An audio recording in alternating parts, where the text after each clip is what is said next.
수도권 6억 대출 한도 같은 대출 규제가 현금 부자에게만 좀 유리한 시장을 만들어서 서민의 내 집 마련을 어렵게 만든다는. 현금 부자들이 바본가요? 집값이 계속 올라갈 것 같다라면 지금 거래량이 이렇게 줄 수가 있나요? 그 말씀대로 하면 현금 부자들이 지금 막 사야죠. 다들 어디 가셨나요? 이거는 이제 프레임이다. 무주택자분들은 저는 무조건 지금 기다리는 타임이다. 쫓아갈 타임 전혀 아니다.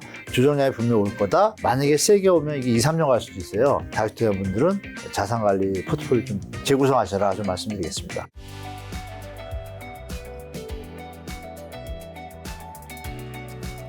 벌써 이재명 정부가 시작한 지 이제 한 50일 정도, 지금 벌써 7월 이제 어느새 말입니다. 올해 상반기 다 지나갔고, 이재명 정부도 주반 이제 2달 정도 돼 가는데, 우선은 뭐 6.27 대책이랑 여러 가지 그거 여쭤보기 전에 일단 상반기는 집값이 굉장히 서울에 특히 일부 지역 굉장히 불장이었단 말이죠. 일단 단기간에 집값 크게 올랐던 이유부터 한번 여쭤볼게요. 일단 2, 3년 동안 좀 늘려 있었잖아요, 서울이. 물론 정부에서 특례보금자리하고 신생아론으로 약간 집값 어떤 연착륙을 위해 가지고 좀 버텨줬지만 그래도 뭐 상반기에 움직이다가 하반기 되면 또 조정받고 계속 그랬어요. 2022년, 3년, 뭐 4년까지도 그랬죠. 근데 올해도 이제 정책 작업은 나온다는데 계엄이 중간에 있었잖아요. 약간 어수선한 사이에 시간을 따지면 한 2, 3년 됐죠. 2022년 하반기부터 약간 좀 눌려 있었던 거죠, 시장이. 지방은 이미 계속 조정장이었고 하방으로, 서울은 이제 올라가려다가 멈추고 올라가다가 멈추고 전고점을 못 들었어요. 그렇게 유지되고 있다가 토지거래가 컸죠. 토지거래가 자체의 파워보다 그 풀리는 순간에 이제 언론들이 조명을 많이 했죠. 또 내년에 입주 물량 부족이라는 이슈랑 겹치니까 그동안 2, 3, 4년 지나면 보통 조금 능력 있는 젊은 분들이 이제 좀 자금을 좀 모았을 거고, 여기에 이제 여러분들은 보도에서 많이 접하지 못하셨지만 토지거래 허가도 있었지만요. 2월에 1월 달에 금융위원회에서 대출을 좀 많이 풉니다. 작년에 기억나시지만 이복현 원장하고 그 김땡땡 위원장하고 뭐 대출 규제에 대해서 이견이 있었잖아요. 뭐 은행 자율로 하자. 막 보도 기억나실 거예요. 갑자기 우리은행 무슨 뭐 대출 금지 뭐뭐 금지 막 뜨고 그랬는데 이제 뭐 며칠 있다가 바로 그 위원장이 좀 자율로 맡기자 했고 그 분위기가 좀 이어졌어요. 이어졌는데 1월 달에 그걸 다 풉니다. 모든 은행들이 소리 없이. 그 계엄의 그 정신없는 분들을 타서. 그리고 이제 2월에 토지거래가 풀리니까 이게 같이 시너지 효과가 생긴 데다가 또 게다가 이제 생애 최초에 대해서 후순위 그 대출임에도 불구하고 전세 대출을 끼고 사는 거를 담보대출 허용을 해줬어요. 근데 그때 이제 붐이 부른 거예요. 1월 달에 살살 소식이 퍼지다가 2월부터 야 20억짜리 집 뭐 10억짜리 집 1억이면 산대 이런 소문으로 시작된 거예요. 그럼 야 1억 투자해서 이자만 내고 버티다가 2, 3억 되면 수익률이 몇백 프로 이런 게 막 3040, 막 20 후반부터 3040에 막 번지기 시작했어요. 그게 이제 3월에 불장이 됐는데 바로 이제 토지거래가 확대 재지정 묶었잖아요. 3월에 묶으니까 4월에 약간 조금 주춤했다가 5월 되니까 이게 올라가는 추세다. 이거 별 의미 없다라고 확대 재지정에 의미가 없다라는 걸 파악을 한 거예요. 시장에서. 그러니까 젊은이들이 이제 막 붙고 게다가 지방에서 붙은 힘까지 가세하면서 불장이 됐죠. 되니까 그 대선이 있었잖아요. 그래서 불장의 원인은 그렇습니다. 그 일단 약간 눌림목에 대한 거 그리고 서울에 대한 희소성에 대해서 실거주 가치보다 투자 가치 측면에서 접근하는 수요자들이 많이 늘은 거예요. 그래서 특히 젊은 분들이 아시겠지만 요즘 어떤 자본주의 시대에 그 자기의 그 자산을 증식하는 방안이 주식시장도 또 안 좋았잖아요. 그러다 보니까 부동산으로 좀 쏠림 현상이 좀 가세됐다. 그렇게 보시면 될 것 같습니다. 저 이제 많은 분들이 아시겠지만 정부가 지난달 27일 주택담보대출 주담대 금지한 초고강도 대출 규제 내놓았는데 뭐 핵심 내용만 가볍게 정리해 주시면서 이게 부동산 시장에 이제 어떤 영향을 지금 미치고 앞으로 미칠까요? 일단은 강남의 어떤 집값 불장은 잡았고요. 제가 볼 때 일시 잡았고. 그리고 문제는 이제 역풍선 효과 보도에도 좀 나왔지만 뭐 노도강이나 이제 서울 그 상급지 외 지역에 대해서 역풍선 효과와 수도권의 역풍선 효과 이게 나왔고 지방도 그럴 수 있다는데 지방은 이 시장을 보니까 이 대책의 핵심이 6억 원으로 딱 끊어버렸잖아요. 그러니까요. 근데 그 부분이 이제 고가주택에는 이제 담보대출을 활용한 뭐 갭투자나 이런 게 일단 어렵게 된 것이고 게다가 이제 다주택자하고 1주택자, 2주택자 이분들이 추가적으로 집을 살 때는 대출을 그냥 아예 막아버렸어요. 갭 투자를 막는 그 강력한 대책이 나온 거고, 1주택자 중에 이제 처분 조건부, 6개월 안에 팔 경우에는 대출 해주겠다. 그것도 한 70%, 60% 이렇게 나눠서 규제 지역, 비규제 지역. 그러니까 이제 분위기 자체가 대출 줄이는 정책으로 가고, 생애 최초도 그렇고, 신축 입주 아파트의 그 조건은 전세부 대출 있잖아요. 쉽게 말하면 예전에는 전세를 끼면서 잔금을 치렀는데 이걸 막은 거예요. 소유권 이전 전에는 전세 대출이 안 되니까 이걸 동시 패션이라고 하죠. 그거를 할 수가 없는 상황을 갖다가 이 제도 속에 딱 던져버리니까 일단 신축 입주 아파트 반포에 3,300세 들어오잖아요. 이것도 1억 막 3억씩 떨어져서 15억, 16억 가던 게 전세 가격이 12억까지 떨어졌었어요. 그런데 여기서 또 묘한 이런 대책들이 막 나와서 심리적으로나 실제 지표상으로나 많이 나타났어요. 그래서 나타나서 강력한 대책의 요점은 그거죠. 아, 갭 투자는 다 막았구나. 근데 지방은 수도권 위주로 했구나. 서울 포함한. 지방은 일단 크게 손을 안 댔다. 네. 뭐 이렇게 보시면 되겠습니다. 자, 그러면 주담대 금지구 지금 현재 수도권 부동산 집값 상황 지금 어떻게 되는 거죠? 지금 이미지가 있는데. 아, 여기 하나 있는데요. 네. 뭐, 여기 보시면 그림 하나 보여드릴게요. 여기 네. 보시면 이게 작년 그 신생아론 할 때 여기 올랐다가 빠지는 거고, 네. 올해 이제 불장이 터졌는데 토지거래가 보시면 이 토지거래가 풀렸을 때부터 사서 이제 오르기 시작합니다. 2월부터 이렇게 토지거래 풀었다가 확대 재진하니까 늘렸다가 그래도 상승해요. 수치는. 그러다가 이제 4월, 5월 들어가면서 지금 말씀드렸던 그런 투자 어떤 심리들이 발동하면서 그냥 치고 올라옵니다. 이렇게 말씀드린 전세 끼고 사두는 생애 최초 하시는 분들이 살 수 있는 여건이 됐거든요. 네. 그게 이제 번지기 시작해가지고 쫙 붙더니 지금 뭐 문재인 정부 때 그 최고 수치 수준까지 쭉 올라가요. 그리고 여기 보시면 7월이고 6월 말이잖아요. 쭉 쳤던 게 발표하고 나니까 약간 움찔했다가 첫 주는 반응이 없었어요. 다음 주에 약간 있다가 저번 주에 조금 있고 요번 주에 이제 아마 이게 0. 제가 볼 때 발표할 텐데 0.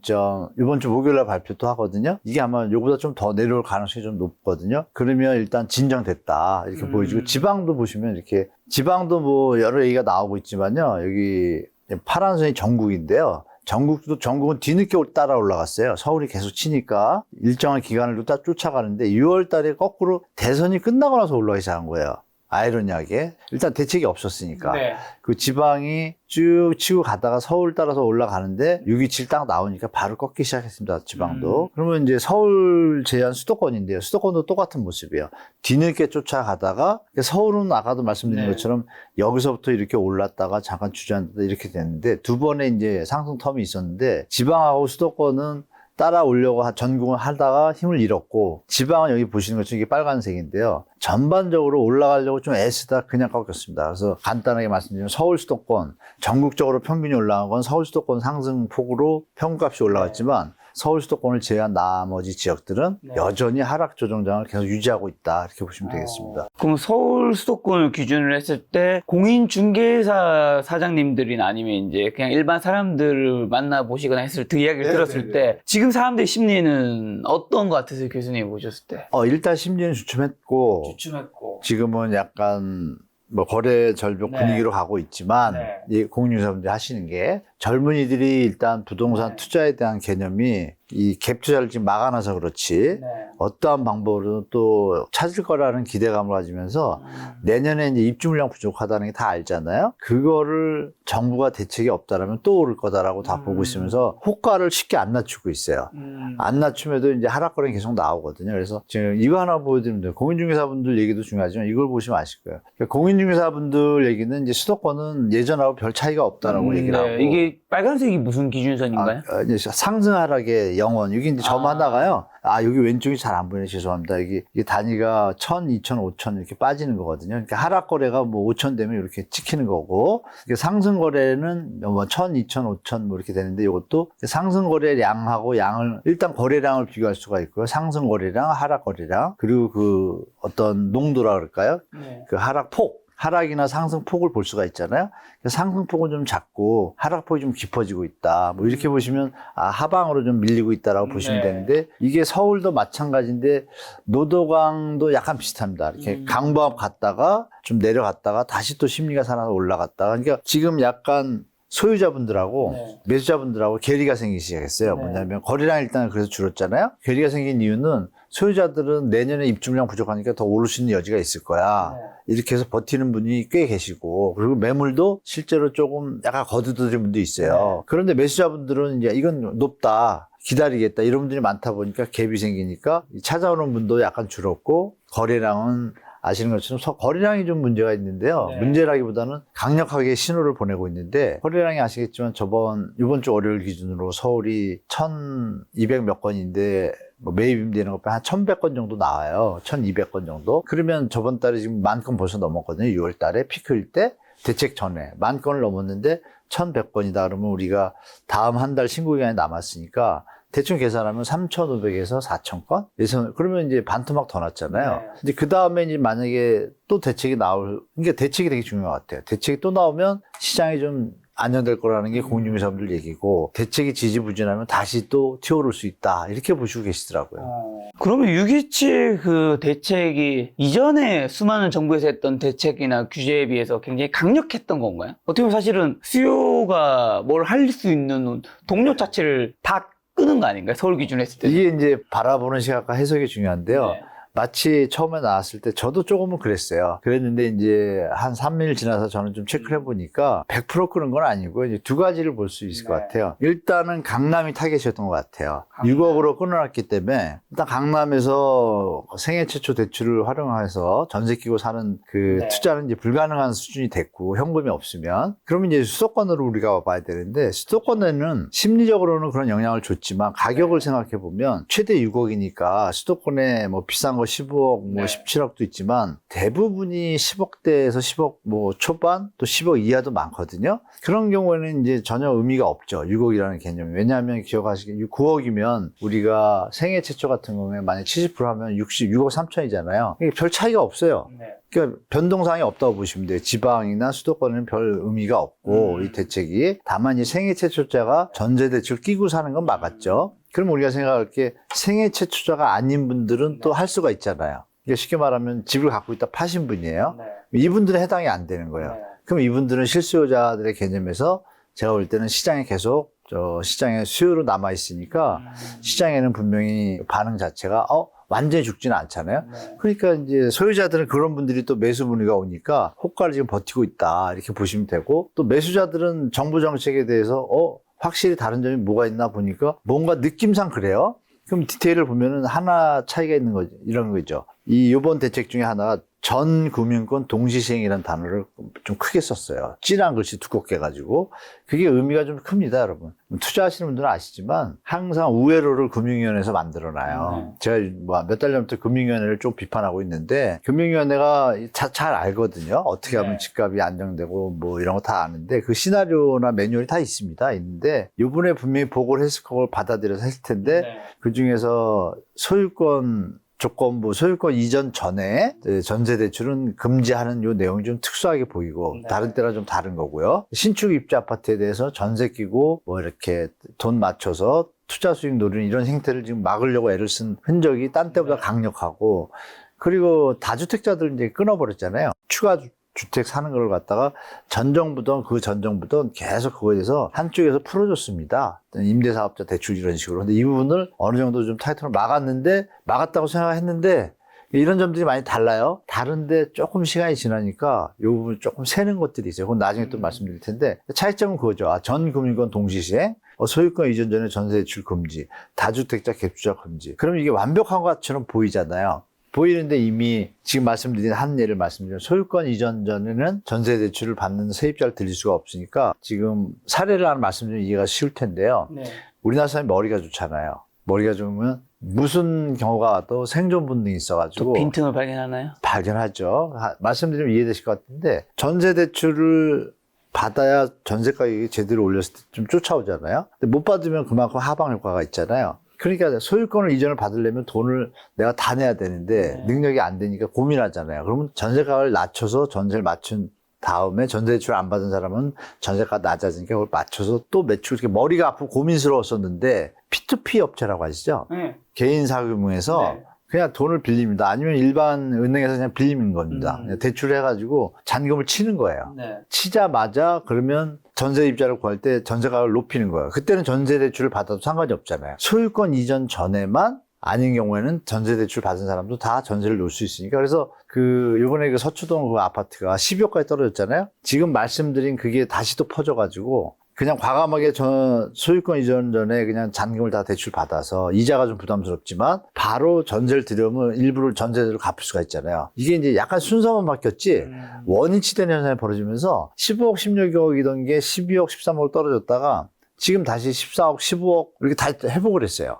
그런 부분들이 존재해요. 그래서 이것도 어떻게 보면 빈틈이죠. 그래서 분명히 확실하게 좋긴 좋지만 역시 대한민국 투자자들은 뭐 좋게 얘기하면 위대하다, 나쁘게 얘기하면 미꾸라지처럼 찾아낸다. 그러니까 이거를 정부가 어떻게 또 컨트롤하느냐에 따라서 시장이 아까 고민중개사 얘기하신 것처럼 약간의 틈새가 발생할 수도 있다. 이건 정부가 좀 주시해야 되겠다고 좀 말씀드리겠습니다. 지금 그러면 말씀하신 거는 올해 상반기는 이제 집값이 이제 거래량을 바탕으로 이렇게 많이 올랐는데 지금은 거래량 축소와 함께 지금 어쨌든 상승률이 여전히 남아있긴 하잖아요. 네, 여전히 남아있죠. 그러면 이제 이게 더 밑으로 이제 마이너스로도 간다고 생각하신 것 같네요. 아니죠. 아, 그건 또 아니에요? 네, 워낙 그 수요가 강합니다. 거래량이 완전히 줄었음에도 불구하고 네네. 내려가는 게 정상인데 지금 말씀드린 우리 투자자 또 일부 투기자분들은 뛰어난 머리를 갖고 있잖아요. 네. 어떤 방법으로도 움직일 텐데 1인 법인에 대한 얘기도 나오고 있고요. 그 우회로 해가지고 네.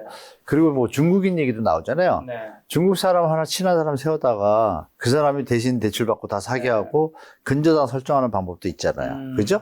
여러 방법이 있기 때문에 정부가 제가 볼 때 아차 하면 이거 다시 오를 수 있다고 해요. 제가 볼 때. 그래서 저도 대책 나오자마자 잘했다, 너무 좋다, 강력하다. 그러나 공급 대책, 추가 대책 이런 것들이 없으면 이것도 결국은 예전에 정책 실패를 닮아갈 수도 있다라고 얘기를 하거든요, 제가. 그래서 결론은 그거예요. 암만 어떤 뭐 세제나 이런 걸로 누른다고 해도 수요와 공급이 어긋나면 가격은 오르잖아요. 그렇죠. 이거를, 그러니까 쉽게 말하면 이거죠.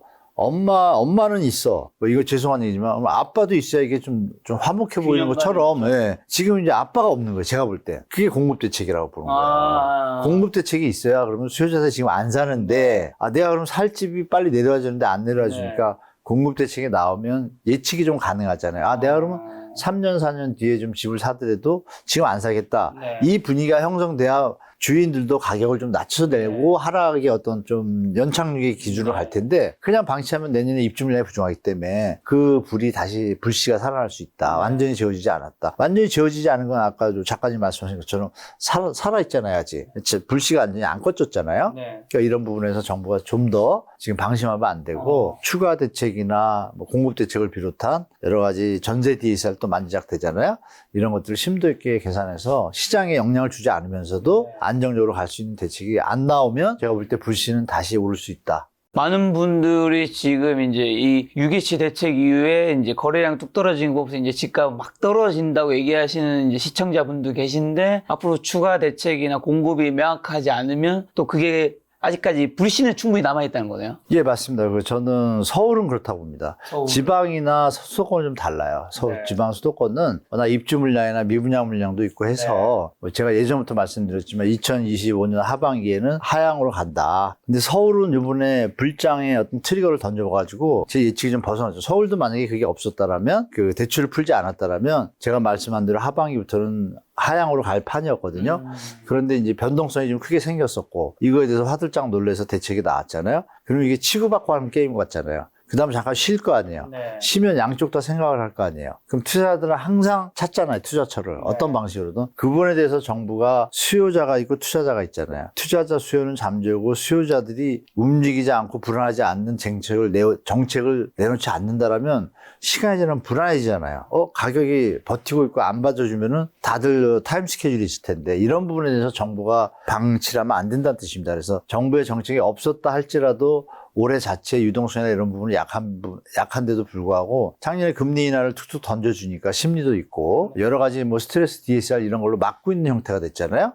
그러면 이게 가격이 지금 거품이 돼서 국가 경제에 지금 부담이 되는 수준이니까 정부가 애를 쓰고 있는데 여전히 투자나 투기 세력들은 그 틈을 활용하잖아요. 그러니까 이 부분에 대해서 정부가 강력한 대책은 아니더라도 제가 볼 때 예측 가능한 공급 대책이라든지 이런 것들이 받쳐준다라면 저는 무조건 하향 조정이 맞다고 보는데 그 틈을 놓치면은 다시 한번 데드캣 바운스처럼 다시 한번 마지막 불꽃 비슷하게 튈 것 같아요. 5년도, 6년도까지. 왜냐면 입주 물량이 서울에 좀 부족해요. 근데 이 서울의 온기가 지방이나 이런 데까지 펼칠 것 같지는 않습니다. 그 지방이나 광역시 수도권의 상황을 보면 일부 희소단지들 빼고는 전반적으로 물량들도 꽤 있고 그리고 또 수요자들이 그 경제적 펀더멘탈이 좀 약해졌잖아요. 이런 부분들이 이제 시장에 나타나기 때문에 상승의 어떤 여력은 제한적입니다. 서울을 제외하고 제가 볼 때 서울도 전부가 아니라 일부 지역이죠. 네네 이렇게 좀 그럼 판단하시면 방금 말씀하신 거에서 추가 좀 한 번 더 드려서 확인만 좀 해보면 수도권의 강력한 규제로 인해서 투자 자금이 뭐 서울이 아닌 수도권, 경기도, 인천이나 비수도권 지역으로 풍선 효과처럼 유입될 수 있다는 의견도 있고 강력한 규제로 인해서 지방 부동산 시장도 그냥 덩달아 위축된다고 그 분위기 휩쓸려서 이렇게 얘기하시는 분도 있는데 그럼 교수님은 지금 후자의 의견이신 건가요? 그러니까 저는 시장을 일단 따로 봐야 된다. 서울 따로 보고 수도권 따로 보고 지방 따로 봐야 된다. 이렇게 일단 말씀드리고 지방은 규제가 중요한 게 아니라 지금 뭐 미분양 활성화 대책이 나올 수 있는 소지예요. 그 부분이 잘못하면 또 건드릴 수 있잖아요. 분양 미분양 해결해야 된다는 거죠. 네, 그거를 모토로 해가지고 어떤 제도를 풀어줬을 때 취득세나 양도세 감면 폭이나 이런 것 때문에 다주택자까지 할 것이냐 아니면 건설 미분양에만 할 것이냐 뭐 이런 여러 가지 그 툴에 있어서 정부가 그거 알고 있습니다. 금융위원회 사람들도 알고 그 부분을 어떻게 작동하냐에 따라서 지방은 저점을 찍은 다음에 상승으로 바뀔 수도 있고 바뀌어도 상승폭은 약합니다. 예전보다 힘이 약한데 현재 미분양 대우 같은 경우에는 좀 줄고 있거든요. 계속 바닥 저점 다지고 있는 중이에요. 이런 부분에서 만약에 어떤 투자 수요 심리를 일으킬 수 있는 그런 걸 던져준다면 예전 임대사업자 제도처럼 매집행위가 일어날 수도 있어요. 마지막 막 투자 뭐 어떤 분위기로 갈 수도 있죠. 이러면 지방이 잠시 번찍을 수는 있어요. 근데 여기에는 속지 마셔야 돼요. 전반적으로 지금 지방은 제가 암만 데이터를 봐도 더 이상 상승 여력이 이제 없다고 보여지기 때문에 당분간은 몇 년 정도 좀 조정을 받아야 그 다음에 이제 갈 수 있다 이렇게 보고 있고요. 서울은 좀 아까 말씀드린 것처럼 입주 물량 부족이 제일 큰 이슈예요. 이 부분을 3기 신도시나 공공택지가 충분히 대체 수요를 할 수 있다는 예측을 시장에다 주면은 안정적으로 갈 수는 있지만 이 부분에서 삐끗하면 제가 볼 때 이 투자하는 분들이 또 언론 플레이도 잘하잖아요. 또 언론 중에서도 아시지만 친건설 언론들이 꽤 있지 않습니까? 이 분위기에 마지막 또 막차가 있고 또 이런 얘기도 있어요. 지금 그들만의 리그로 지금 빠지고 있다.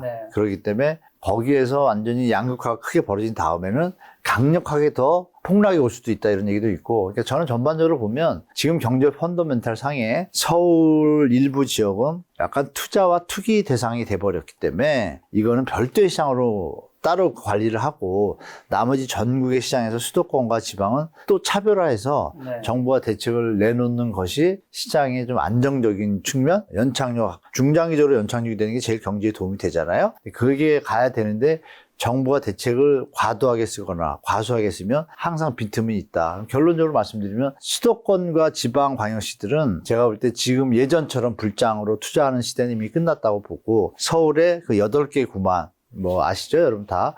그 구만 희소성이 있기 때문에 투자 수요의 어떤 손바뀜이 계속될 수 있다. 이렇게 좀 분리해서 보시면 될 것 같아요. 노도강이나 이쪽은요, 쫓아가려고 애를 쓰는데 제가 암만 실수요자하고 투자 수요 소득이나 갈아타기 하던 하여간 뒤에서 따라주는 사람이 있어야 되잖아요. 이 가격이 갭이 많이 벌어졌어요. 그래서 제가 볼 때 이거 완전히 서울도 차별화된다. 이 8개 구와 나머지 구는 차별화된다라고 보시는 게 맞는 것 같습니다. 8개 구는 강남 3구와 마영성, 나머지 2개는 어디죠? 광진 동작을 보죠. 저는 개인적으로. 서대문도 붙으려고 그러는데 서대문도 쳐줘야죠. 어떻게 보면. 서대문도 입지가 좋기 때문에 9개 구까지 확대될 수는 있지만 나머지 구들은 좀 따라가기 역부족이라 저는 보고 있습니다. 예. 근데 또 일각에서는 수도권 6억 대출 한도 같은 대출 규제가 현금 부자에게만 좀 유리한 시장을 만들어서 서민의 내 집 마련을 어렵게 만든다는 의견도 있는데 이런 거 어떻게 보세요? 그건 프레임이죠. 프레임이다. 언론사들 프레임이죠. 뭐 그렇게 보시면 되겠죠.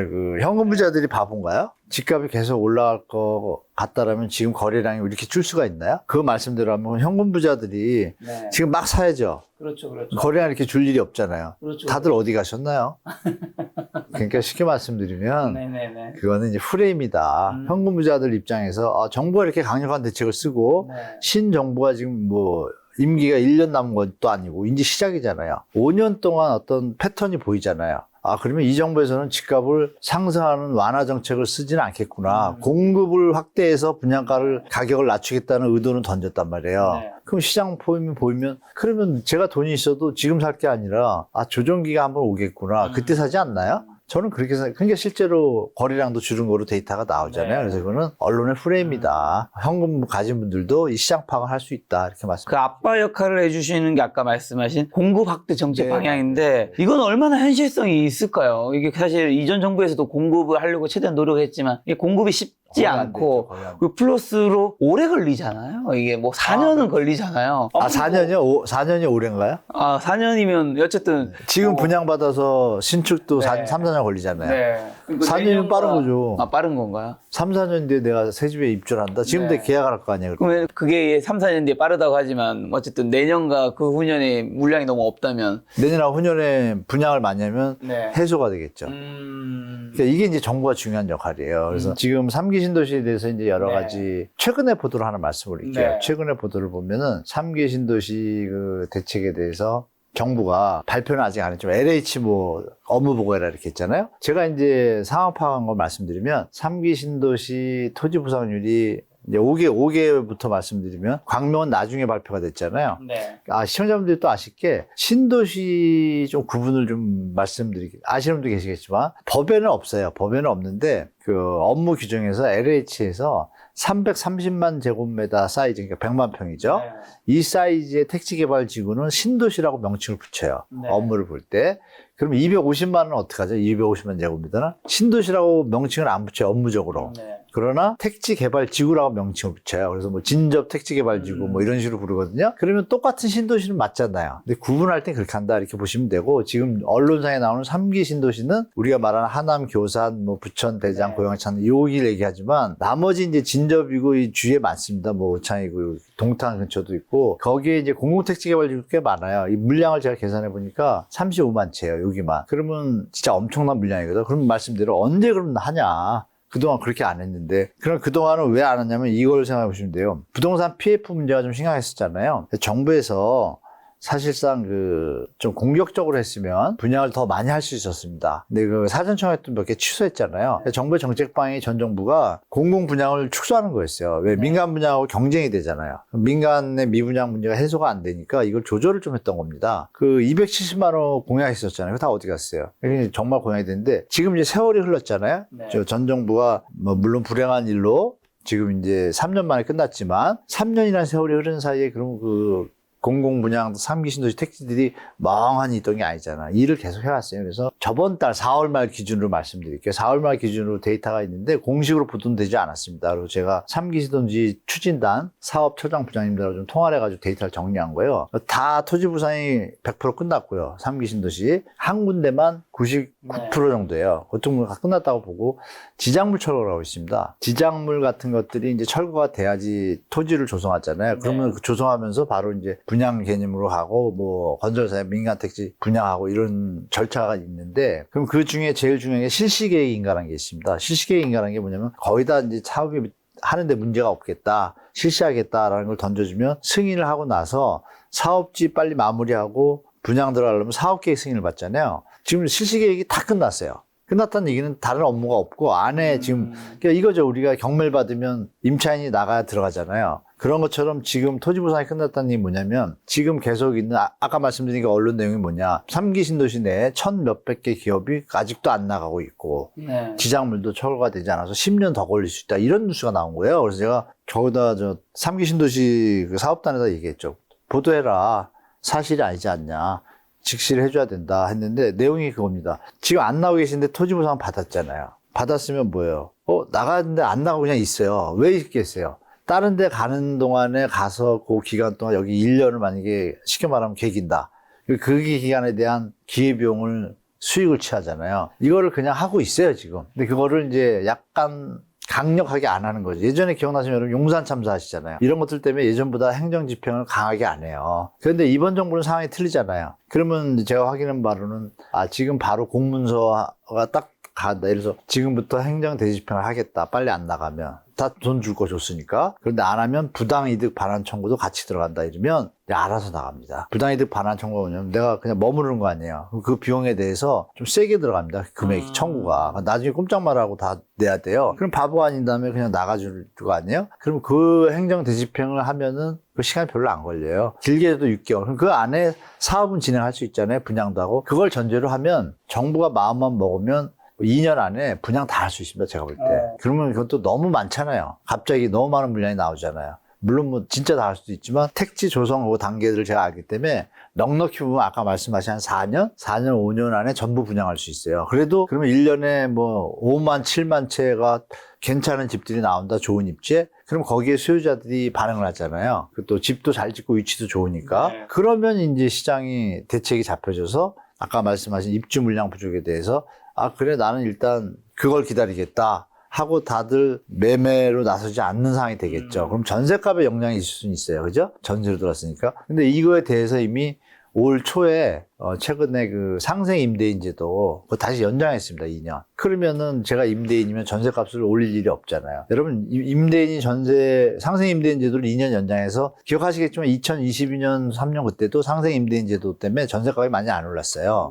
그 전에 영끌 때 많이 올랐지. 그럼 요번에 그걸 다시 했으니까 소유주 입장에서 전세값을 올려가지고 도움이 되는 게 없는 거예요. 왜? 2년 거주 의무가 없어지기 때문에 2년 거주 의무가 없어진다는 건 내가 양도세 감면받는데 정말 편안한 상황이 되니까 시키지 않아도 다 5% 이상 안 올립니다. 그러면 우리가 상한선은 5% 지금 정해진 거고 그것도 귀찮아서 그냥 묵시적 갱신이 가는 분도 계실 거고 근데 통보를 해야 되니까 그런 걸 생각하면 그 대책이 있고 지금 정부에서 만지작거리는 전세 DSR 있잖아요. 그러니까 말씀드린 대로 시장 분위기가 정부가 어떻게 하냐에 따라서 완전히 빈틈이 잔불씨가 크게 될 수도 있고 지금 정책 초반에 기선 제압한 거를 가지고 추가적인 대책이 나와서 압박 정책이 나오면 좀 우리 심리가 안정감을 갖고 막 수요를 쫓아가는 추격 매수가 줄게 되면 시장에서 매도자들, 소유자분들은 어떤 생각이 들겠어요? 이게 2, 3년 뒤에 정부 정책상 볼 때 또 거래세 양도세는 줄이고 보유세는 약간 상향할 소지가 있기 때문에 선제적으로 심리적으로 대응하잖아요. 그런 것들이 이제 펼쳐질 가능성도 있기 때문에 결론은 다시 돌아오면 정부가 어떻게 하느냐, 어떻게 정책을 어느 시점에 잘 던지냐에 따라서 3기 신도시를 제가 볼 때 할 수 있는데 한꺼번에 몇만 호냐, 뭐 예를 들어서 내년에 10만 호 분양하겠다. 이거 되게 이슈가 크잖아요. 10만 호면 어마어마한 물량이거든요.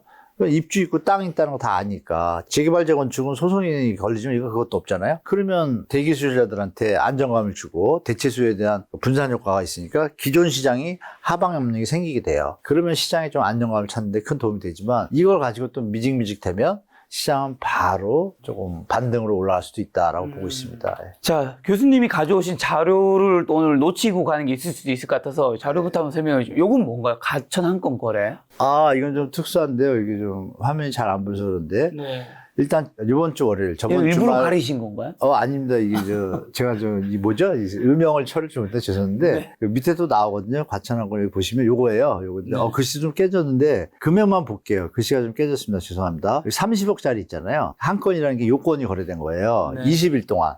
그리고 여기 보면 10% 변동률이. 근데 여기 보시면 이 한국 부동산원에서 발표한 거예요. 발표를 했는데 과천 7월 7일 14일 요 기간에 제가 말씀드린 대로 20일 동안 한꺼번에 거래됐는데 하락 거래예요. 그런데 발표는 이렇게 했어요. 상승으로. 좀 문제 있죠. 이게 제가 계속 한국 부동산원 통계 주간 통계 문제 심각하다. 계속 말씀드린 게 이겁니다. 기자분들 우리 님들이 그대로 받아 쓰잖아요.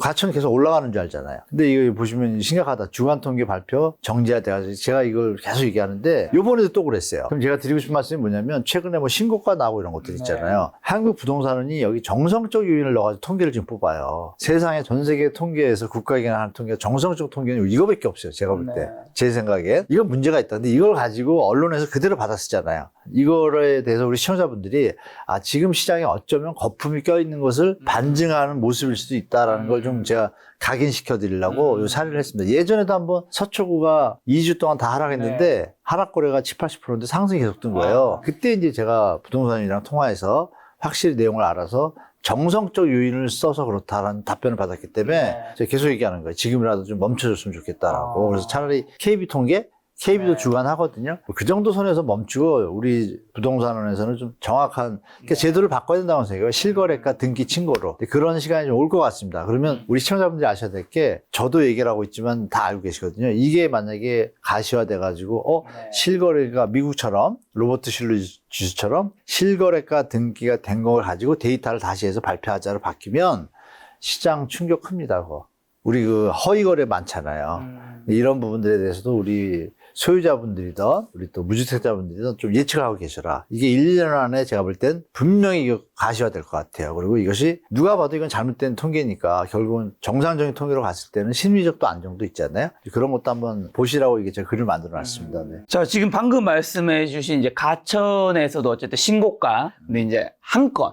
네네네. 한 건이랑 좀 연결돼서 레미안 온밸리 구평 신고가 72억 요 이제 기사들이 나온 게 있어요. 신고가 기사 많이 어떻게 보면 나왔죠. 규제 발표 날이니까 그 규제의 영향을 좀 덜 받았을 것 같기도 한데 어쨌든 이 기사가 나오니까 뭐 사람들이 시점에 따라서 시점을 잘 모르게 되면 규제 이후에도 계속 터지는구나. 반포 신고가 지금 9평이니까 34평 뭐 정도인데 네. 원래 기존에가 70억인 걸로 알거든요. 물론 여러분 이례적인 아파트 이례적인 RR입니다. 네. 로얄동의 로얄층이기 때문에 가능한데 이전에 70억이었는데 72억 찍었다 이렇게 생각하시는 분도 있을 거잖아요. 맞아요. 혹시 여기서 우리가 오해하면 안 되는 것들이 있다면 네, 이거 신고가 쓴 거는 일단 신고를 했으니까 나왔을 텐데 네. 이게 과연 등기까지 갈지는 우리가 또 지켜봐야겠고요. 그렇죠. 일단 뭐 팩트는 팩트고 신고를 누군가 했으니까 네. 허위 거래든 진성 거래든 네. 우리가 그 진위는 아직은 모르잖아요. 네. 그래서 아까 말씀드렸던 부동산 통계가 조금 이게 문제가 있다는 걸 말씀드린 거고 중요한 거는 그 정도 가치가 있냐에 대해서 갑론을박이 많습니다. 그렇죠. 공인중개사 분들도 이건 좀 아니다, 좀 네. 무리다 이렇게 얘기하고 계신데 반면에 또 우리가 생각해 볼 게 이런 분이 있어요. 나머지 이제 평형들 있잖아요. 이거 좀 사이즈가 크잖아요. 나머지 평형들은 호가가 다들 지금 몇 억씩 내려왔단 말이에요. 매물이. 그리고 어떤 집들은 처음에 대책 발표하고 나서 1억을 낮췄어요. 근데 안 팔리니까 일주일 있다 또 1억을 낮춰요. 네. 안 팔리니까 일주일 있다 또 5천 원. 이런 데가 많거든요. 근데 그건 뉴스에 잘 안 나와요. 이거는 주로 유튜버들, 전문가들이 이걸 팩트를 찾아가지고 제가 얘기하는 거 저도 이제 방송을 하지만 다른 좋은 분들도 많잖아요. 그분들이 팩트들을 체크한 거를 좋다 보니까 실제 상황이 그래도 확인 또 저도 해본 거예요, 확인을. 실제 그렇더라고요. 그러니까 시장이 지금 혼재돼 있어요. 그러니까 이 투자 세력과 집값을 띄우려는 세력이 만드는 신고가냐, 네. 진짜 실수요자가 이거를 원해서 하는 신고가냐, 이거는 진위 여부를 우리가 알 수가 없다. 그래서 네. 시간이 좀 지나봐야 되고, 그러면 결론적으로 실제로 그러면 앞으로 거래량이 늘어나거나 가격이 올라가려면 거래량에 또 받쳐줘야 되잖아요. 네. 그래서 제가 볼 땐 7월 말, 한 8월 말 정도 되면 이 진위들이 다 밝혀질 것 같아요. 그래서 이거에 대해서 이 분위기상 정부의 정책이나 여러 가지 볼 때 계속 올라가는 건 이해가 안 되잖아요. 네. 전쟁이 나는 것도 아닌데 갑자기 어떤 가치가 있을까? 그러면 여러분이 생각하실 게 미국의 비버리 힐즈하고 벨웨어 아시잖아요. 뭐 방시혁이가 사는 데가 벨웨어잖아요. 네. 거기는 최고 동네인데 뉴스가 안 나잖아요, 별로. 네. 우리나라만 유달리 매주 이렇게 강남에 이것도 좀 문제죠, 사실은. 그래서 제가 볼 때 이 부분이 규제 비웃는 강남 여기 보시면 이런 매체들의 공통점이 있습니다. 뭐 제가 말 안 해도 알 겁니다. 그래서 이거는 제가 볼 때 가능성은 있지만 저는 희박하다고 보고 조정 직전에 어떤 뭐 데드캣 바운스 직전의 모습 저는 그렇게 보고 싶다 개인적으로. 왜냐하면 전세가하고 갭이 지금 너무 벌어졌어요. 20-30%밖에 안 돼요. 그러면 이거는 전세 사는 게 낫거든요. 바보가 아닌 다음에요. 왜 거기 가서 아니 월세가 낫죠. 또 돌려보면 계산이 있습니다. 자본시장에서 수익률 대비할 때 내가 월세로 살았을 때 10년이란 개념을 뒀을 때 네. 나머지 자산을 활용할 수 있잖아요. 72억이면 이거 전세 지금 한 1000밖에 안 하거든요. 1000밖에서 죄송합니다. 이 기준을 볼 때 뭐 500에서 1000이라고 가정하면 1년에 1억이잖아요. 10년이면 10억이에요. 나머지 60억을 가지고 자산을 굴리면 돈이 얼마 나올 거야? 더 나와요. 그럼 이거 사는 게 아니죠. 이 계산이 안 맞는 수치입니다. 제가 볼 때. 그래서 이거는 우리 시청자분들이 이거에 너무 일희일비하고 쫓아가실 게 아니라 네. 해외 선진국의 어떤 자본 수지나 적정 가치에 대한 방식들이 많아요. IRR이라고 이런 네. 것들이 있거든요. 뭐 내부 수익률 말고 RIR라는 거 있어요. RIR, 렌트비 대비 그 수익에 대한 개념이 또 있거든요. 우리가 PIR 있는 것처럼 그거와 비슷한 게 RIR라고 있는데 임대료 수준이 현재 가격에 대비해서 배율이거든요. 이게 지금 오버슈팅 되어 있습니다. 넘베오라는 그 사이트 아실 거예요, 여러분들. 넘베오 우리나라 2등입니다. 전 세계. 되게 높습니다. 그렇기 때문에 조금 조심 조심하시라라고 말씀드릴게요. 이게 계속 이어지기 쉽지 않을 것 같다. 네. 자, 정부가 또 종합부동산세 공정시장 가액 비율을 현재 60%에서 80% 상한하는 방안을 유력하게 검토하고 있다고 하는데 이게 사실인지랑 이 비율이 인상되면 어떻게 되는 거죠? 종부세 그잖아요, 한마디로. 근데 뭐 크게 걱정 안 하셔도 될 것 같은데 80%라고 하면 지금 종부세가 12억 초과에 해당되잖아요. 12억까지는 이제 비과세고 만약에 13억 정도라고 하면 1억이잖아요. 1억에 대해서 공정시장 가액비율이라는 게 이제 그 과세 표준이 1억이 됐으니까 1억에 대해서 세금을 매기는데 1억이 하는 0.5인가 그래요. 0.2인가 0.5예요. 그러면 한 2, 30만 원에서 한 50만 원 되거든요, 원래. 근데 이 금액에 대해서 공정시장 가액 비율이라는 거를 곱하기를 하면 100% 하면 그 돈을 내는데 60%를 하면은 이게 30만 원을 줄잖아요, 50만 원이. 그 정도 내고 있어요. 그럼 13억짜리면 시세 한 16억 이 정도 되거든요. 이게 30만 원 내고 있는 거예요. 근데 이걸 만약에 80% 올렸다면 어떻게 돼요? 40만 원 내는 거예요. 그래서 큰 의미는 저는 없다고 보기 때문에 정부 세율이 더 중요하죠. 그래서 물론 이제 구간별로 좀 다르거든요. 그래서 80% 올린다고 지금 뭐 언론에서 호들갑인데 제가 보는 관점에서 호들갑입니다. 근데 이제 이게 예를 들면 강남 상구에 사는 분들은 이게 굉장히 부담된다거나 저는 그 수준이 아니라고 보는데 자동차세만도 못한 거로 아는데 슈퍼카 좀 세금 비싸잖아요. 제 종부세 때문에 무서워서 떤다는 건 언론이 주로 얘기를 하시지. 물론 이건 있습니다. 한 30억, 40억 될 때 이때는 좀 세율이 높아요. 1% 정도 돼요. 그러면 30억이면 10억 빼고 시세가 30억이면 우리 공시가격으로는 한 78억 나와요. 그러면 한 8억 정도 갭이 생기잖아요. 8억에 대해서 1%면은 800만 원. 조금 부담되는 건 사실이죠. 근데 이게 이제 여유가 있고 직장에 있는 분들한테는 적정한 수준인데 은퇴를 하시거나 이런 분들한테 문제가 되죠. 연금만 받으시고 이런 분들한테 부담이 되겠죠. 그래서 뭐 제가 예전부터 말씀드렸지만 좀 맞춤형으로 똑같이 고가주택을 갖고 있더라도 지금 현재 소득이 계속 창출되는 가구인지 아니면 연금으로 사는 뭐 노후 부부다. 이럴 때는 좀 차별화해서 조금 감면하는 제도를 사이드에 두면 그 문제가 해결되는데 분명히 이대로 그냥 밀어붙이면 또 문제가 좀 생깁니다. 좀 피해를 보는 분들이 실제로 일부 있거든요. 그래서 정부가 이거 뭐 쉽게 그렇게 뭐 얘기는 나왔지만 분명히 그런 추가 대책, 제가 말씀드린 그런 거 케어하는 거 없이 나오면 이거 욕먹거든요. 올리더라도 제가 볼 땐 서민들이 볼 땐 당연한 것 같은 거 맞아요. 제가 봐도 충분히 낼 수 있으면 내야 돼요. 소득이 있으면. 그런데 소득이 없는 분들에 대해서는 케어하는 거. 프로그램을 같이 두 개를 돌리면 그래도 그나마 국민들이 이해하지 않을까 싶습니다. 그래서 고가주택 가지고 계신 분들은 그만한 세금을 내는 어떤 국가의 세금을 내야 되잖아요. 버는 만큼. 근데 그거에 대해서 뭐 미실현 이익 이런 개념이 막 들어올 수도 있지만 해외랑 비교하시면 알 거예요. 지금 고가주택을 갖고 있는데 미국에 집 갖고 있는 분은 아무 소리 안 해요. 미국은 더 내거든요. 이런 것도 한번 생각해 보실 필요가 있을 것 같습니다. 지금 아무래도 정부의 그러면 정책이 굉장히 중요하다 말씀 많이 해주셨는데 향후에 부동산 정책 나올 수 있는 것들 뭐 어떤 것들이 좀 더 있을까요? 지금 할 수 있는 건 재건축, 재개발 좀 사업성이 있는 단지, 정부가 좀 활성화된 제가 용적률하고 지원 형태를 좀 지원해서 조속하게 공급하는 방법, 말씀드렸던 3기 신도시 방법, 그리고 전세 DSR 맞추는 거, 그리고 사이드에 빠져나가는 틈새에 대해서 케어하는 거, 이렇게 정도로 뭐 하면 되고. 마지막 유동성 얘기가 많이 나오는데, 유동성 아시는 바와 같이 뭐 제가 볼 때 그 요번에 뭐 생활 쿠폰? 이걸로 뭐 얘기가 많이 나오는데, 저는 그건 뭐 연관성이 좀 없다고 보고요. 아마 시장 추이를 보면서 제가 볼 때 공급 대책을 던지고 나서 그 세금은 이제 나중에 제가 볼 땐 지금 던지는 것보다는 세금으로 집값 안 잡겠다고 얘기한 지 얼마 안 되잖아요. 그것도 좀 신뢰성 부분에서 한 1, 2년 지나서 아니면 국세가 좀 너무 부족한 게 결과가 나왔을 때 뭐 내년 초라든지 국세 재정이 전 정부에서 너무 감면을 많이 해서 조금은 조정을 해야겠다. 이렇게 좀 국민적 합의를 받아야겠죠. 그러고서 절차적으로 갈 때는 국민 저항이 좀 없겠지만 제가 볼 때 일방적으로 밀어붙이면 좀 안 좋을 것 같아요. 그래서 일방적으로 붙이지 말고 그리고 이제 부자분들에 대해서 과연 이게 공평과세인지 공정과세인지 그거를 국민적으로 공감대를 받아야겠죠. 그러면 국민들이 볼 때 공정에서 과세 개념에서 근로자들은 또박또박 세금 칼같이 10%, 20%, 30% 뛰는데 왜 자산에 대해서는 이렇게 감면 제도가 맞냐 이런 것들이 공론화되면 그때 그러면 이 부자들 또 고가주택을 갖고 있는 분들이 이해할 수 있는 선 그리고 이 서민들이나 셀러리맨들이 이해할 수 있는 선을 공론화를 충분히 거친 다음에 결정이 되면 제일 좋겠다라는 생각을 합니다. 그래서 추가 대책 중에 그거는 좀 나중에 할 것 같아요. 지금 당장 하기 힘들 것 같고 말씀드린 대로 대출 부분하고 공급 이쪽 부분에 일단 집중하지 않을까라는 게 제 생각입니다. 네.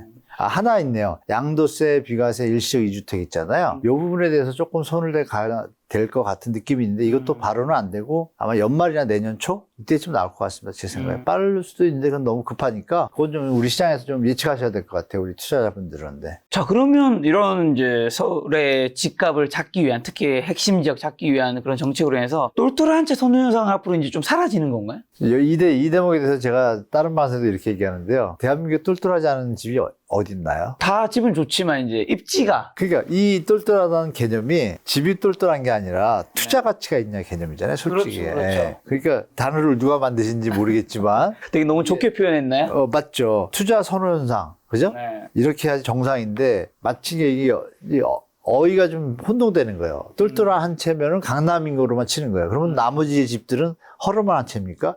이건 언론이 이건 고쳐야 될 것 같아요. 제가 볼 때. 네. 그죠? 저는 그렇게 생각하고 똘똘한 한 채를 이제 말을 바꿔서 투자 선호 현상이 있는 지역에 대한 이 현상은 계속될 것인가 이렇게 여쭤보시는데 저는 계속될 가능성은 존재합니다. 존재하는데 지금은 약간 과잉 오버슈팅이라 할까요? 네. 그 구간인 것 같아요. 네.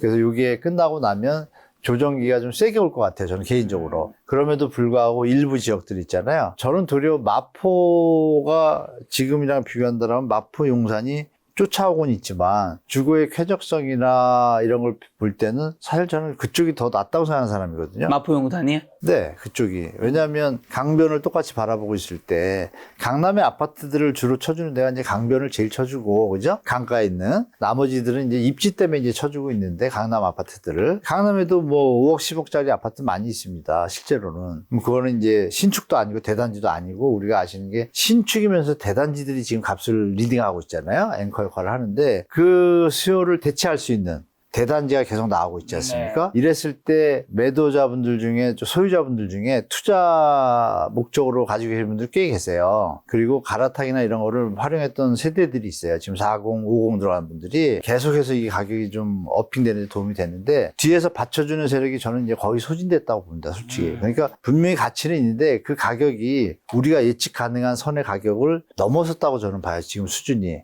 그래서 사는 사람 일단 많이 없지 않습니까? 네. 그래서 이런 부분이 제가 볼 때 지속 가능하지 않다고 저는 보고 있어요. 그래서 가격이 조정되면 조금 이제 또 거래가 붙겠죠? 뭐 이런 현상이 나올 시기가 5년 안에 올 것 같다. 100%. 저는 그렇게 보기 때문에 똘똘한 현상은 내년 후년까지 갈 수 있다. 그러나 3, 4년부터는 분명히 패러다임이나 여러 가지 기사들을 접하게 될 거예요. 일단 결혼 쌍수가 줄기 시작하고 거래량이 많이 줄 겁니다. 분명히. 이런 것들을 보도를 접하면서 일시적으로 내년까지는 갈 수 있지만 버틸 수 있지만 그 이후로는 저는 조정장이 분명히 올 거라고 좀 예측하고 있습니다. 개인적으로. 너무 많이 올라가지고요. 네. 그러면 토제 확대 가능성이 높은 후보 지역은 이제 당연히 마용선이 될까요? 여기 용산이 이미 포함됐고 마포, 맞아요. 성동구가 되는 거겠죠. 마포, 성동하고 어쩌면 뭐 감정적으로 한다면 뭐 광진, 서대문도 다 잡아넣겠죠. 근데 네. 제가 볼 때 좀 과한 것 같고 아니면 또 이런 일설도 있어요. 그냥 서울을 다 묶어버린다. 이런 얘기도 있습니다. 아니 자꾸 지방 분들이 자기 고향을 떠나가지고 자꾸 투기 마인드로 여기다 투자를 하시니까 뭐 그런 얘기도 일설에 있어요. 근데 그거에 대해서 반론을 제기할 사람은 없잖아요. 실거주가 아닌데 왜 사죠? 좋게 얘기하면 투자, 나쁘게 하면 투기잖아요. 네. 투자와 투기의 차이에 대해서 제가 한 말씀 올리면 투기는 자기만 좋고 성공했을 때 자기는 좋은데 나머지는 피해를 보고 실패했을 때는 자기만 또 피해를 봐요. 근데 투자는 다 같이 좋습니다. 이 차이가 큽니다.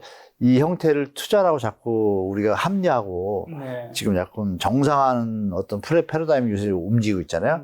네. 전혀 아닙니다. 국가경제에 지금 도움이 안 되잖아요. 다시 한번 말씀드리고 싶어요. 그래서 투자 같은 경우는 아시겠지만 농지가 있어서 어느 분이 농사를 짓다 힘들어요. 뭐 주택 인근가에. 근데 그거를 갖다가 나는 짓기 힘들고 팔고 싶은데 뭐 김 작가님 그걸 사요. 사가지고 저는 그 농부에서 사셨는데 저는 어떤 집을 원해요. 내가 질 줄은 몰라. 이 작가님은 아세요. 아니까 사가지고 지었어. 그러니까 저는 좋다. 좀 비싸도 사요. 네. 그럼 그 농부분도 돈을 받아서 노후생활해서 좋고 김 작가님은 지어서 이렇게 팔아서 돈 벌어서 좋고 저는 제가 원하는 집을 열심히 다른 데서 벌었지만 사서 좋고 네. 다 좋잖아요. 네. 이게 우리 뭐 경제에서 기본적으로 얘기하는 투자의 어떤 선순환 긍정적인 반응인데 지금 우리나라 형태의 지금 똘똘한테 투자 선언상 얘기하는 거는 사실 투기성이잖아요. 그런 게 좀 많기 때문에 이거는 좀 제가 볼 때 우리 언론도 좀 자정하고 그랬으면 좋겠다는 말씀 좀 한 말씀 올립니다. 예. 지금 일기 신도시 부동산 시장은 좀 어떤가요? 일기 신도시 부동산 시장은 좀 여러분들이 관심이 많으실 텐데 네. 지금 불장됐을 때랑 불장 이후의 모습을 좀 두 가지 말씀드릴게요. 그리고 일기 신도시가 여러 군데 있잖아요. 뭐 다 아시는 것처럼 뭐 판교 분당, 일산 3번 뭐 다 있잖아요. 중동도 있고. 저 일단 분당이 일단 핫하니까 분당부터 보여드릴게요. 지금 요 그림을 하나 보시면요. 이게 이제 분당인데요. 여기 보시면 이렇게 이게 7월, 6월 말이에요. 대통령이 나오고 나서 강보합을 유지합니다. 잠시 막 하락하라 느는 것 같지만 여전히 강보합인데 여기서 느낌은 뭐냐면 거래가 끊기죠. 거래가 없습니다. 하락거래가 조금인데 상승. 이게 그러면 실거래인지 아닌지 우리 모르잖아요. 신고한 거잖아요. 근데 이거가 신고를 될 수도 있다고 봐요. 입지가 좋거나 이런 데들은. 근데 중요한 건 여기서 뚜껑입니다. 그럼 우리가 판단할 수 있는 게 뭐냐. 아, 여기서 이거 작업 쳐가지고 가격이 지금도 많이 올라가 있는데 또 5천, 1억 5천이 올랐잖아요. 지금 비싸게 많이 올랐다고 하는데 또 올랐단 말이에요. 이 가격을 쫓아갈 수요자는 이제 없는 거예요. 투자자도 없고. 그러니까 뚝 끊기겠죠. 장장 일주일 좀 끊겼어요. 그렇다 하락거래가 나왔어요. 근데 이건 또 직거래예요. 그러면 요건 직거래가 아니고. 그러면 우리가 판단할 수 있는 게, 아, 분당도 일단 임계점에 다다랐구나. 이렇게 판단되죠. 그러나 가지고 계신 분은 그렇다고 싸게 팔고 싶어 하지 않아요. 그러니까 하나밖에 없잖아요, 거래가. 이것도. 그러면 이게 경합 상황인 거죠. 아, 지금부터는 경합 국면이구나. 그럼 여기서 또 말씀드린 공급대책이 나오면 하방효과가 생길 거고, 공급대책이 안 나오면 얘가 강보합으로 계속 유지될 것 같다라고 좀 추측이 가능하고요. 아, 그리고 이제 일산은 제가 그림을 이제 안 올려놨는데, 일산은 지금 아직도 조정장입니다. 강보합, 약보합으로 하락거래가 조금 더 늘어. 동구가 이제 주로 대상이잖아요. 선도 지역이. 일산 동구는 힘을 많이 못 쓰고 있습니다. 그래서 똑같은 1기 신도시 지역인데도 이번 대책과 크게 무관한 모습? 저는 좀 그렇게 느껴져요. 그리고 분당만 이번 대책의 영향을 좀 받는 것 같다. 좀 이렇게 보여집니다. 그래서 일산이나 다른 신도시, 노후계획 도시 선도지구는 사실 큰 영향이 없이 그냥 약부합, 강부합으로 좀 유지되고 있다. 이렇게 말씀드리겠습니다. 자, 그럼 지금 거래량이나 호가, 실거래가 지표 중 가장 주목해야 될 신호는 당연히 실거래가인가요? 실거래가 지금 상승률이 일단 둔화가 됐죠. 저번에 말씀드린 것처럼 상승률이 서울은 확실히 둔화가 됐고 경기도 전국 할 거 없이 지금 보합 수준으로 좀 균형점을 맞춰가고 있어서 시간이 좀 더 지나면 제가 볼 때는 하방으로 다시 돌아설 가능성도 좀 있다. 왜냐하면 정부에서 가계대출 총량을 줄여버렸잖아요. 그러면 수요의 감소 효과가 분명히 등장을 하거든요. 근데 아직은 아까 말씀드린 것처럼 역풍선 효과나 뭐 여러 가지 이슈들로 소유자분들이 지금 매물이 약간씩 버티고 있어요. 늘어나진 않고. 잠시 대책 나왔을 때 좀 늘었어요. 몇천 건이 서울도 늘었다가 다시 또 걷어들인 거예요. 그럼 이게 지금 경합 중이거든요. 매수자 매도가. 이런 시장이 지금 되고 있지만 만약에 제가 볼 때 추가 대책이 또 나오면 그때 좀 심리 변화들이 생겨서 시장에 어떤 새로운 모습, 패러다임이 나올 것 같은데 그건 좀 지켜봐야 되고요. 거래량 실거래 중에 저는 거래량을 좀 주시해서 봅니다. 거래량이 2,000대 이하로 내려가기 시작하면 3,000 내려가고 4,000 뭐 이렇게 움직이고 유지가 돼도 하락이거든요. 근데 이게 2,000자가 찍기 시작하면 그냥 하락이에요. 서울도. 그래서 제가 서울에 대해서 시장을 말씀드리면 거래량을 좀 보셔라. 뭐 일부 분들은 뭐 거래량이 뭐 큰 요인이 없다 그러는데 그건 좀 말이 안 되죠. 거래량이 기본이죠. 그렇죠. 상승하려면 거래량이 수반돼야 되니까. 그래서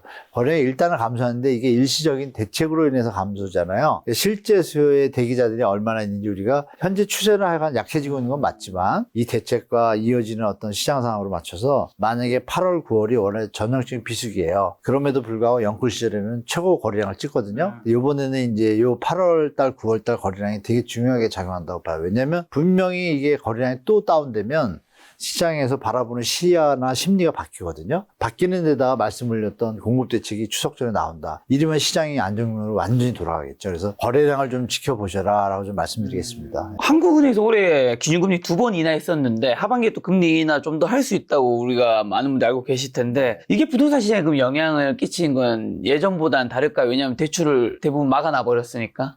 일단 막은 걸 떠나가지고 그 대출금리, 주택담보대출금리 산정 기준이 우리 뭐 아시는 분들 계시겠지만 기준금리에다가 이제 코픽스 기준금리에다 가산금리하고 또 은행 자체에서 조달금리를 반영하는데 요번에 최근에 지금 금리들이 계속 오르고 있고 요번에 또 올랐습니다. 0.12% 올랐거든요. 이번 달에 7월에 들어와서.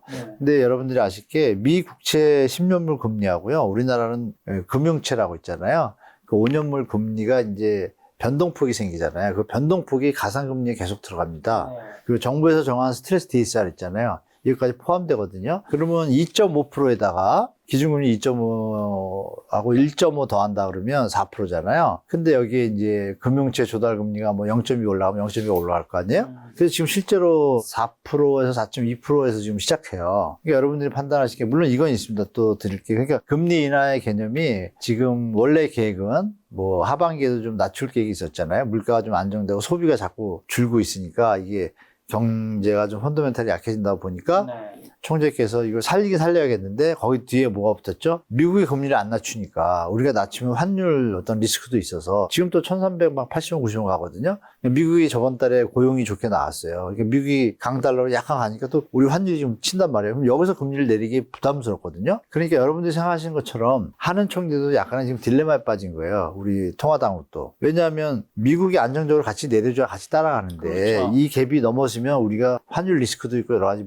민감하단 말이에요. 국내 경제만 볼 수는 없잖아요. 그러니까 이런 부분 때문에 여러분들이 금리가 계속 인하할 거다라는 개념에서 첫 번째는 글로벌도 같이 봐야 되는데 그 부분이 지금 녹록지가 않고 두 번째는 정부의 정책 방향이 가계대출 총량을 갖다 줄이는 개념으로 선을 잡았잖아요. 그러면 우리가 예전처럼 대출이 막 원활하고 활성화되는 그런 시기는 저는 이 당분간 1, 2년 안에 오기 힘들다고 봐요. 그래서 우리 수요자분들이 그렇다라면 그 기반 하에서 시장을 바라보셔야지, 아니야 금리가 내려가면 집값이 오를까 난 미리 투자할까 이렇게 실수하면 실수할 가능성이 높은 시기다라고 좀 말씀드리겠습니다. 예. 자, 그럼 이런 여러 가지 분석을 토대로 교수님은 올해 하반기랑 내년에 수도권 부동산 집값을 어떻게 예측하시는 거죠? 저는 전제가 이제 이프죠. 정부가 공급대책이 똑바로 나온다라는 전제 하에 말씀드릴게요. 안 나오면 무조건 다시 또 올라갈 소지가 있다 이렇게 말씀드리고, 나오면 제가 볼 때는 무조건 다 조정이다. 조정인데 폭을 좀 완화시키려는 어떤 액션들을 취할 거예요. 그래서 급하게 내려갈 수도 있는 소지를 거꾸로 막아주려는 액션을 취하는데 정책이 되게 중요한데, 일단 정책이 아무것도 없다고 가정을 할게요.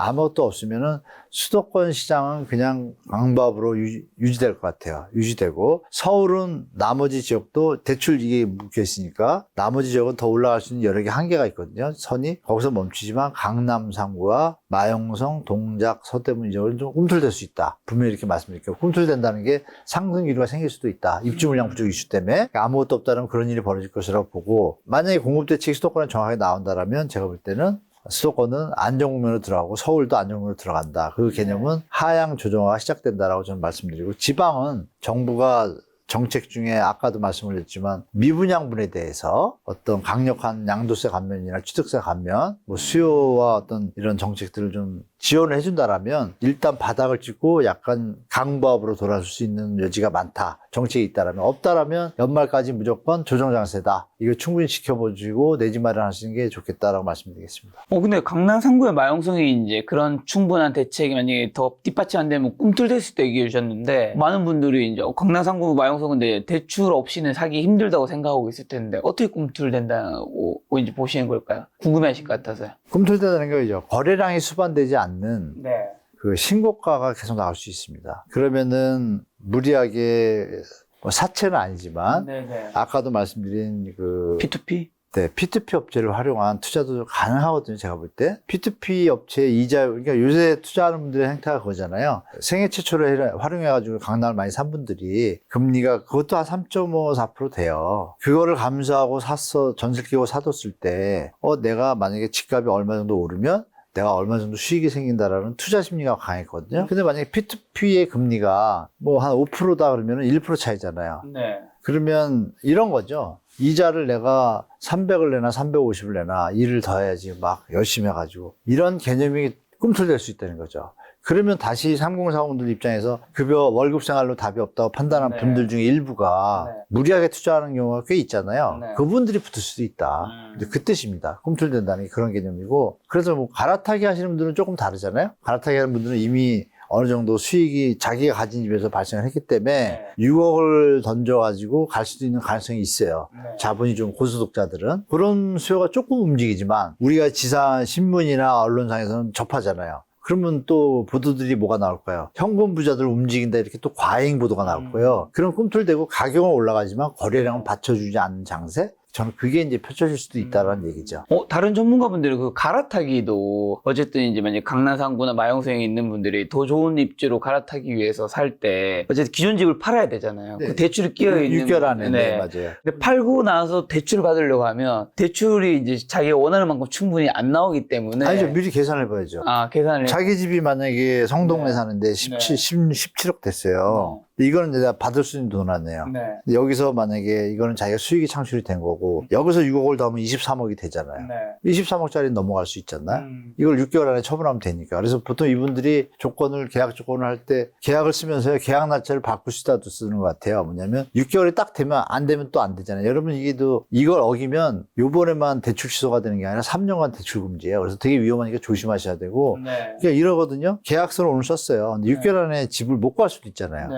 거꾸로 하는 경우도 있죠. 집을 먼저 구해놓고 나중에 팔려는 사람도 있잖아요. 이건 위험하잖아요. 그러니까 보통 집을 팔고 6개월 안에 구하러 가잖아요. 그러니까 이 계약서를 쓸 때 계약서를 썼는데 6개월을 맞춰가지고 내가 집을 구하는 날 다시 계약서 쓰기로 하는 경우가 있어요. 그러면 이거 가능하잖아요. 이렇게 하시는 분들이 조금 움직일 수 있다. 그분들이 조금 남아있는 것 같아요. 제가 보니까. 그럼 지금 수도권에 있는 무주택자, 1주택자분들 어떻게 해야 되는 거죠? 무주택자분들은 기다려야 되나요? 네, 추석까지 일단 기다리시고 정부가 공급 대책이 어떻게 나오는지 보시고 추가 전세 DS나 이런 부분 보신 다음에 시장 접근해서 좋을 것 같습니다. 만약에 3기 신도시 공급 계획이 나오면 그걸 1번 공략으로 하시고 천천히 시장에 접해서 전혀 문제없는 시장 상황이다라는 말씀드리고 그리고 이제 다주택자분들은 지금 냉정하게 판단해야 될 것 같습니다. 정부의 기조가 앞으로 5년 동안 이어질 거 아닙니까? 그러니까 또 정부의 어떤 색깔이 좀 틀리잖아요. 여러분들이 잘 아시는 이재명 대통령의 어떤 실행력? 이런 것들을 좀 생겨볼 때 이게 집값 올라가기는 힘들다라는 환경은 저는 좀 인지가 되거든요. 더 이상 인위적으로 집값을 올리는 거는 방치 안 할 것 같아요. 그러면 제가 볼 때는 다주택자분들은 지금 레버리지 많은 분들은 정말 조심해야 되죠. 지금 금리가 인하할 거라고 예측하고 있지만 만약에 전 세계에서 어느 리스크가 또 터진다라면 다시 금리 폭등하잖아요. 그런 부분도 시나리오에 하나를 둔다라면 지금 제가 볼 때는 진짜 다주택자분들은 지금 자산 포트폴리오 냉정하게 시나리오 1, 2, 3 해가지고 조금 내려갈 때 올라갈 때는 문제 없잖아요. 조금 내려갈 때 많이 내려갈 때 딱 두셔가지고 많이 내려갔을 때 몇 프로 내려갔을 때 내가 지금 이게 부담 가능한가 쉽게 말하면 전세 사시는 분이 경매 늘 정도가 되는가 내가 돈을 못 돌려주고 이런 거 체크하셔야 돼요. 만약에 예전에 보통 15개 넘어가면 위험합니다. 15개 넘어가면 이게 동시에 밀려오거든요. 유동성 부족하면 하나 펑크 나면 다 연세예요.